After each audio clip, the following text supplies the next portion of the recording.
విడిగా కరప్షన్ జరుగుతూ ఉంది.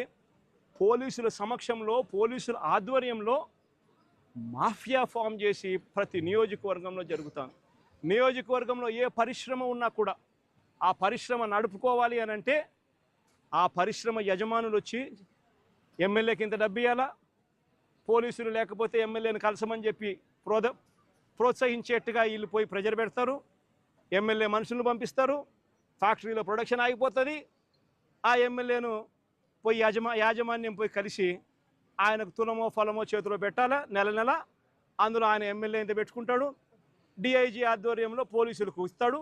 పోలీసులు కొంచెం పెట్టుకొని మిగతాది పెద్దబాబుకు చిన్నబాబుకు పంపిస్తూ ఉన్నారు. రాష్ట్రంలో విడిగా కరప్షన్ జరుగుతూ ఉంది. కళ్ళ ఎదుటే కనిపిస్తూ ఉంది. కానీ ఇంత కళ్ళ ఎదుట ఇవన్నీ కూడా కనిపిస్తూ ఉన్నా కూడా ఎవ్వరూ కూడా మాట్లాడకూడదు. విడిగా భూములు శనిక్కాయలకు బెల్లాలకు అమ్మేస్తారు. ఇలా కావలసిన వాళ్ళకు, వీళ్ళకి నచ్చినోడు ఎవడన్నా ఉన్నాడంటే 99 పైసలకు భూములు ఇస్తారు. వీళ్ళకి నచ్చినోడు ఎవడన్నా ఉన్నాడు అని అంటే ఏకంగా 30 ఏళ్ళ కాంట్రాక్టు, 40 ఏళ్ళ కాంట్రాక్టు, రూపాయిన్నర ఇస్తే చాలంటారు. విడిగా భూములు శనిక్కాయలకు బెల్లాలకు అమ్మేస్తూ ఉన్నారు. ₹4.60 పీపీఎల్ చేసుకుంటా ఉన్నారు. ₹2.49 మేము ఆ రోజుల్లో పీపీఎల్ చేసుకుంటే నానా యాగి చేసిన ఇదే పెద్ద మనుషులు. అంత విడిగా కరప్షన్ ఒక వైపున జరుగుతూ ఉంది. మరోవైపున సూపర్ 6, సూపర్ 7లు గాలికి ఎగిరిపోయాయి. ప్రతిదీ కూడా మోసమని తేలిపోయింది. వ్యవస్థలన్నీ కూడా పూర్తిగా నీరుగారిపోయిన పరిస్థితులు కనిపిస్తూ ఉన్నాయి. ఏ మనిషి కూడా సంతోషంగా లేని పరిస్థితిలో చంద్రబాబు ప్రభుత్వంలో కనిపిస్తూ ఉంటే ఈ మనుషుల తరపున, ఈ ప్రజల తరపున ఏ గొంతు వినపడకూడదు అని చెప్పి ఏకంగా ఈ పెద్ద మనిషి పెన్నెల్లి రామకృష్ణారెడ్డిని జైల్లో పడేసినాడు. ఈయన 4 సార్లు ఎమ్మెల్యే. దళిత మాజీ ఎంపీ నందిగాం సురేష్ను 190 రోజులు జైల్లో పెట్టినాడు. ఈయన దళిత మాజీ ఎంపీ. మాజీ మంత్రి జోగి రమేష్ కొడుకును రాజీవ్ అనేవాడిని ఆయనను జైల్లో పెట్టినాడు కేసులు పెట్టి. వల్లభనేని వంశీని ఒక కేసు అయిపోయిన తర్వాత మరో ఒక కేసు చిత్రహింసలు పెడుతూ జైల్లో పెట్టారు ఈ పెద్ద మనిషి. ఎంపీ మిథున్ రెడ్డిని కేవలం పెద్దిరెడ్డి రామచంద్రారెడ్డి చంద్రబాబు నాయుడును ఆయన కాలేజీ టైంలో ఈయన ఇద్దరు కాలేజీలలో స్టూడెంట్గా ఉన్నప్పుడు ఇద్దరు కలిసి చదువుకున్నారని, ఆ కలిసి చదువుకున్నప్పుడు పెద్దిరెడ్డి రామచంద్రారెడ్డి చంద్రబాబు నాయుడు చెప్పుతో కొట్టినాడు అని చెప్పి. అంతే. పెద్దిరెడ్డి రామచంద్రారెడ్డి చిన్నప్పుడు చేసిన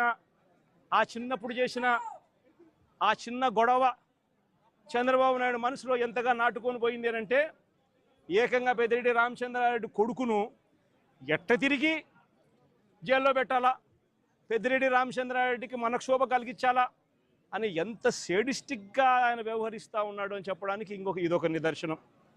కాలేజీ టైంలలో గొడవలు జరుగుతూ ఉంటాయి, కొట్టుకుంటూ ఉంటారు. పిల్లోళ్ళన్నా కొట్టుకోకుండా ఉంటారా? పిల్లోళ్ళన్నప్పుడు చంద్రబాబు నాయుడు ఉడుకు రక్తంలో ఉంటాడు, మా పెద్దిరెడ్డి రామచంద్రనాయుడు అన్న ఉడుకు రక్తంలోనే ఉండింటాడు. తపానాలు పీకింటాడు. ఏం తప్పే ఉంది? ఆ టైంలో జరిగింటాయి.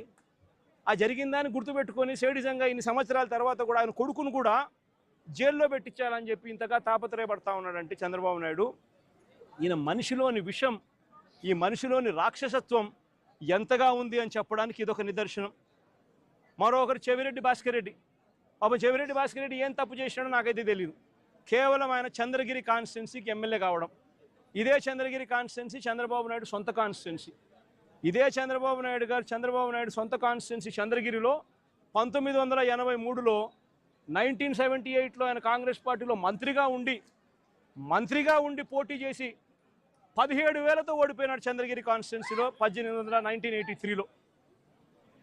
ఆ తర్వాత ఆయన ఓడిపోయి మళ్ళీ వాళ్ళ మామను కాళ్ళు పట్టుకొని గడ్డం పట్టుకొని మళ్ళీ 1989లో తెలుగుదేశం పార్టీలో చేరి అక్కడ రాజ్యమేలి కుప్పం అనే నియోజకవర్గాన్ని, బీసీలు అధికంగా ఉన్న కుప్పం అనే నియోజకవర్గంలోకి వెళ్ళి పోటీ చేస్తూ ఉన్నాడు. ఈ చంద్రగిరి నియోజకవర్గం ఆయన చేతుల్లో నుంచి వెళ్ళిపోయింది అని, ఈ చంద్రగిరి అనే నియోజకవర్గం ఆయన సొంత ఊరుంది కాబట్టి అక్కడ ప్రజలు చంద్రబాబు నాయుడు ఓడించినారు అని బాధ తట్టుకోలేక భాస్కర్ను వేధించి జైల్లో పెట్టించే కార్యక్రమాలు చేస్తూ ఉన్నాడు. చివరికి భాస్కర్ ఒకడే కాదంట, భాస్కర్ కొడుకు మొన్న కంటెస్ట్ చేసినాడు. పాపం లండన్ నుంచి వచ్చినాడు పాపం ఆ పిల్లోడు కూడా మొన్న కంటెస్ట్ చేసిన ఆ పిల్లోని కూడా కేసులో పెట్టినారు. ఇదే పెద్ద మనిషి చంద్రబాబు నాయుడు కొడాలి నానిని, పేర్ని నాని భార్యను కూడా చివరికి అని కూడా చూడకుండా ఆమెను కూడా కేసులో పెట్టాలని చిత్రహింసలే. అనిల్ కుమార్ యాదవ్ ఇక్కడ జిల్లాలో మీ అందరికీ పరిచయస్తుడైన బీసీ నాయకుడు, మంత్రిగా ఎదిగిన వ్యక్తి, యువకుడు, ఇలాంటి వ్యక్తిని కూడా దొంగ కేసుల్లో ఇరికిచ్చాలని చెప్పి ఏకంగా ప్రయత్నం చేస్తే ఆ కేసులో ఆ విట్నెస్ వెళ్ళి జడ్జి ముందర పోలీసులు నన్ను 3rd డిగ్రీ ఉపయోగించి నన్ను దొంగ స్టేట్మెంట్ తీసుకునే ప్రయత్నం చేశారు అని చెప్పి ఏకంగా మెజిస్ట్రేట్ ముందర చెప్పినాడు అని అంటే ఎంతటి దారుణంగా వీళ్ళు పోలీసులను ఉపయోగిస్తున్నారని చెప్పడానికి ఇదొక నిదర్శన. జోగి రమేష్ మరో బీసీ నాయకుడు, సజ్జల రామకృష్ణారెడ్డి మా పార్టీలో మరో సీనియర్ నాయకుడు, ఆయన కొడుకును కూడా వదలడంలా, ఆయన కొడుకును కూడా భార్గవరెడ్డి అనే ఆపిల్లోని కూడా వేధించే కార్యక్రమే. వైవి సుబ్బారెడ్డి మరో మా పార్టీకి సంబంధించిన మరో సీనియర్ నాయకుడు, ఆయనను ఒక్కడే కాదు ఆయన కొడుకును కూడా మళ్ళీ తీసుకొచ్చే కార్యక్రమం. దేవినేని అవినాష్ విజయవాడకు సంబంధించి దేవినేని అవినాష్ మా జిల్లా కృష్ణా జిల్లా అధ్యక్షుడు, ఆయనను కూడా చిన్నపిల్లోడని కూడా చూడకుండా ఆయన మీద కూడా కేసులే.